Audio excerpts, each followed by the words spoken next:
নমস্কার বন্ধুরা, নিউ রান্নাঘরে তোমাদের সবাইকে স্বাগত। বন্ধুরা, আজ আবারও হাজির হয়েছি নতুন একটি মজাদার রেসিপি নিয়ে। হ্যাঁ বন্ধুরা, আজ আমি বানাবো ছানা ছাড়া ছানার জিলিপি। হ্যাঁ বন্ধুরা, এই জিলিপির স্বাদ ছানার মতোই, কিন্তু সেটা ছানা ছাড়া।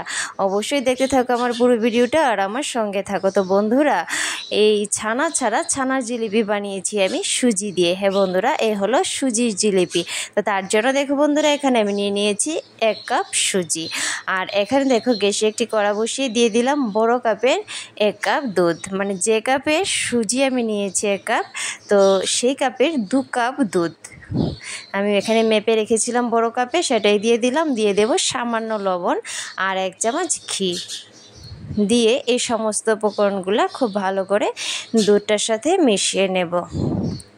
বন্ধুরা, এই জিলিপির স্বাদ ছানার মতোই, একদম মানে বানানো খুব সোজা আর খেতে কিন্তু ভীষণ মজাদার। বন্ধুরা, এই জিলিপি খেলে তোমরা ছানার জিলিপি ভুলে যাবে।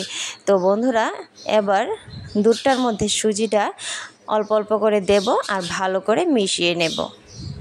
তো দেখো বন্ধুরা, আমি সুজিটা দুধটার মধ্যে দিয়ে দিলাম আর খুব ভালো করে মিশে গেছে। আর এটাকে আমি আবার সফট একটি ডো বানিয়ে নেব। তো দেখো বন্ধুরা, সুজিটা কিন্তু চট করে মানে ফুলে গেছে আর দেখতে কিন্তু ভীষণই সফট লাগছে। তো এবার এটাকে আরও শুকিয়ে নেব, জলটাকে আমি নিয়ে একটি ডো তৈরি করে নেব। তো দেখো বন্ধুরা, জলটা ইতিমধ্যেই কিন্তু সুজির জলটা শুকিয়ে গেছে। তো এটাকে আমি আরেকটুখানি শুকিয়ে নেব।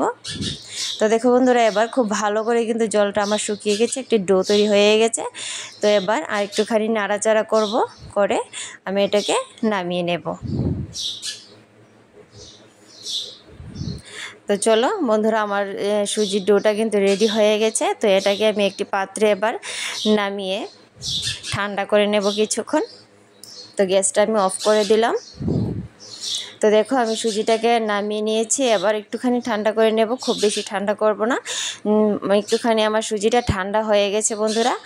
আর খুব বেশি ঠান্ডা করব না, হাত দেওয়া যায় এরকম অবস্থাতেই রাখবো সুজিটাকে। এবার খুব ভালো করে মেখে নেব। সুজিটা কিন্তু বন্ধুরা খুব ভালো করে মাখতে হবে আর একটু গরম অবস্থায় মাখতে হবে। খুব বেশি ঠান্ডা করে মাখলে ভালো হবে না। তো একটু গরম অবস্থায় আমি খুব ভালো করে দেখো মেখে নিলাম। আর মাখাটা যত ভালো হবে জিলিপিটা খেতেও কিন্তু তত ভালো হবে।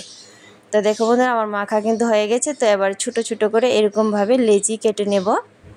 তো আমি একটি লেচি এখানে কেটে নিলাম, নিয়ে হাতের মধ্যে একটুখানি গোল করে নিয়ে এইভাবে লম্বা করে নেব।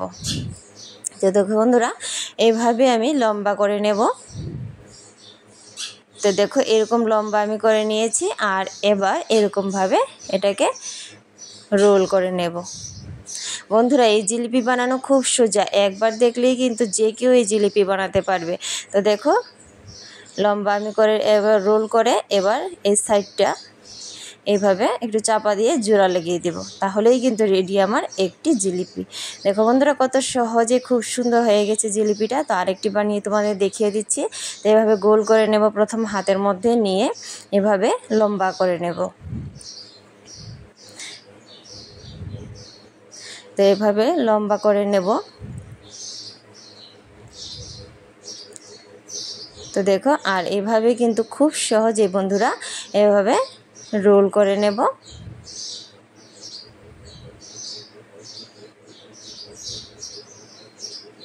তো দেখো বন্ধুরা, কত সুন্দর হয়ে গেল জিলিপিটা, দেখতে ভীষণ সুন্দর লাগছে।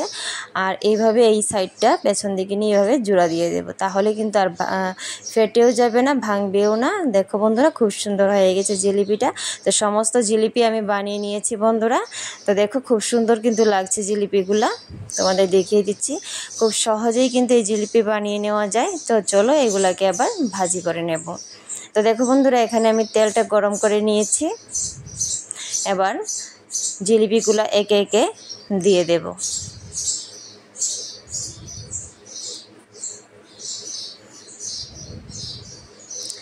তো জিলিপিগুলো দিয়ে দিলাম বন্ধুরা। এখানে দেখো এভাবে তেল ছিটকে ছিটকে যদি জিলিপিটার উপরে এভাবে তেল ছিটকে ছিটকে যদি ভাজিটা করা যায়, নিমিষেই কিন্তু চট করে জিলিপিগুলা ফুলে উঠবে। তো দেখো বন্ধুরা, চট করে কিভাবে জিলিপিগুলা ফুলে উঠছে। তো দেখো চোখের সামনে কিন্তু খুব সুন্দর করে জিলিপিগুলা ফুলে উঠলো। তো এবার আমি আরেকটি দিক উল্টে দেব। আর জিলিপিটা ফুলে ওঠার পর কিন্তু আরও সুন্দর লাগছে দেখতে বন্ধুরা। তো আরেকটি দিক উল্টে ভালো করে ভাজি করে নেব।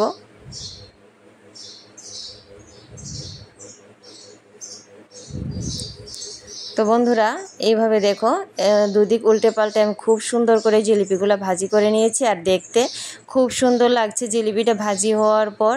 তো তোমাদের কেমন লাগছে অবশ্যই সেটা কমেন্টে জানাবে। তো দেখো জিলিপিগুলো আমার ভাজি হয়ে গেছে।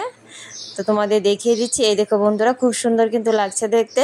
তো চলো এবার নামিয়ে নিই জিলিপিগুলোকে। তো বাকি জিলিপিগুলোও আমি একইভাবে ভাজি করে নেব। তো চলো সবগুলো জিলিপি প্রথমে ভাজি করে নিই।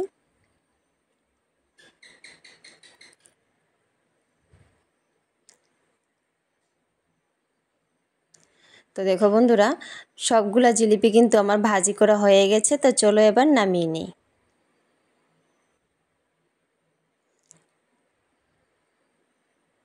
তো দেখো বন্ধুরা কত সুন্দর লাগছে জিলিপিগুলো ভাজি করার পর। আর সবগুলা জিলিপি আমার ভাজি হয়ে গেছে। তো চলো এবার চিনির শিরাটা তৈরি করে নেব। তো চিনির শিরা তৈরি করার জন্য এখানে আমি নিয়ে নিয়েছি 1 কাপ চিনি। তো যে কাপের 1 কাপ সুজি নিয়েছি সেই কাপেরই কিন্তু 1 কাপ চিনি আমি নিয়ে নিয়েছি। আর দিয়ে দেব 2 কাপ জল। 2 কাপ জল দিয়ে দেব। আর দিয়ে দেব 2টো এলাচ। শিরায় এলাচের ফ্লেভারটা ভালো লাগে, তো তার জন্য 2টো এলাচ দিয়ে দিলাম। দিয়ে খুব বেশি কিন্তু ঘন করব না শিরাটাকে, 2 থেকে 3 মিনিট জাল দিলেই কিন্তু হয়ে যাবে শিরাটা।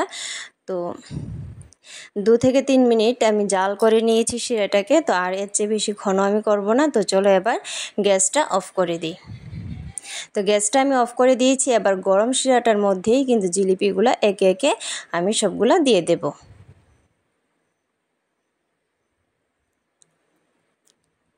তো সবগুলো জিলিপি আমার দেওয়া হয়ে গেছে। তো এবার শিরাটার মধ্যে এপিট ওপিট করে ভালো করে শিরাটা জিলিপির গায়ে লাগিয়ে কিছুক্ষণের জন্য রেখে দেব। তো চলো সবগুলো জিলিপি কিন্তু আমি এপিট ওপিট করে শিরাটা ভালো করে লাগিয়ে নিই।